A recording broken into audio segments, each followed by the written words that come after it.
Meanwhile, we are learning new details about the gunman and the attack. Global's Jeff Semple joins us live from where it all took place in Butler, Pennsylvania. Jeff, what more have you learned about how that shooting unfolded?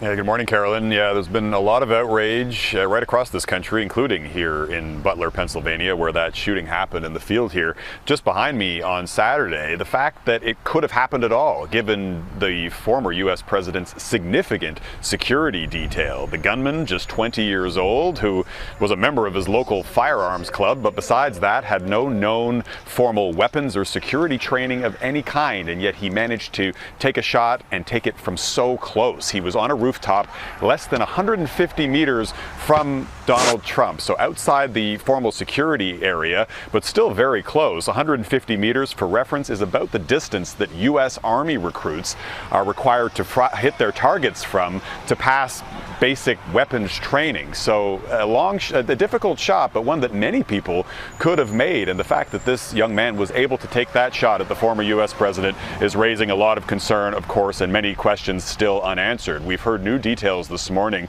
A couple of sources telling the Associated Press that in the moments before the shooting, a local law enforcement officer actually climbed up on the roof and confronted the gunman. The gunman pointed his rifle at the officer, and that officer then reportedly climbed off down the roof.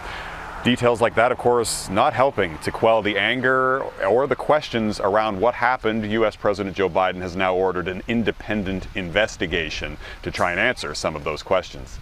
Yeah, there are a lot of questions regarding the Secret Service. Also a lot of questions about the gunman. What more can you tell us about the gunman this morning, Jeff? Yeah, learning new details about him, Jeff. 20-year-old Thomas Crooks, but really the more we learn, the more questions are being raised about his specific motive. It turns out that the gunman, Crooks, was actually registered as a Republican.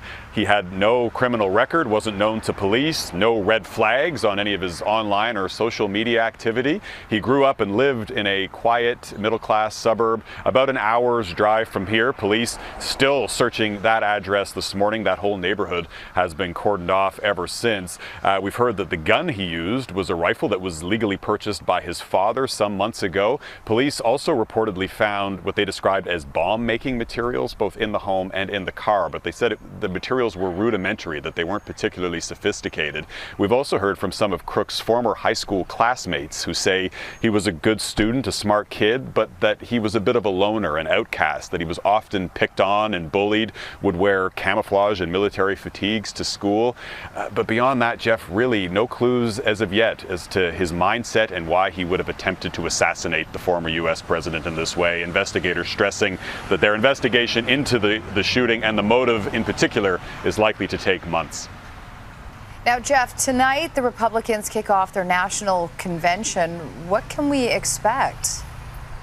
Yeah, I think we can expect a pretty extraordinary event. Among other things, at that Republican convention, they are expected to officially anoint Donald Trump as their presidential candidate heading into the election in November. That, of course, has been a foregone conclusion for some months. But the events of the past weekend here have really energized that event. Not only did Donald Trump survive, of course, but he survived in style. That instantly iconic image of him with blood dripping down from his ear, thrusting his fist into the air over and over, chanting "Fight, fight," has really energized Trump supporters that we've talked to here. Just a remarkable image, and a stark contrast to the images that we've seen lately of his opponent, U.S. President Joe Biden, who of course has appeared to be raising concerns about his age. He's 81 years old, just 2.5 years older than Trump.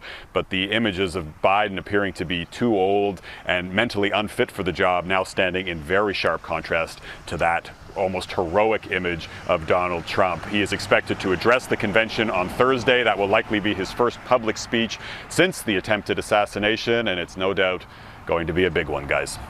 Yeah, without a doubt, Jeff, and I know Trump saying this morning that he is completely rewriting his speech. It'll be a different speech that he delivers at the convention because of the events over the weekend. Jeff Semple for us in Butler, Pennsylvania this morning. Jeff, thank you. Appreciate this.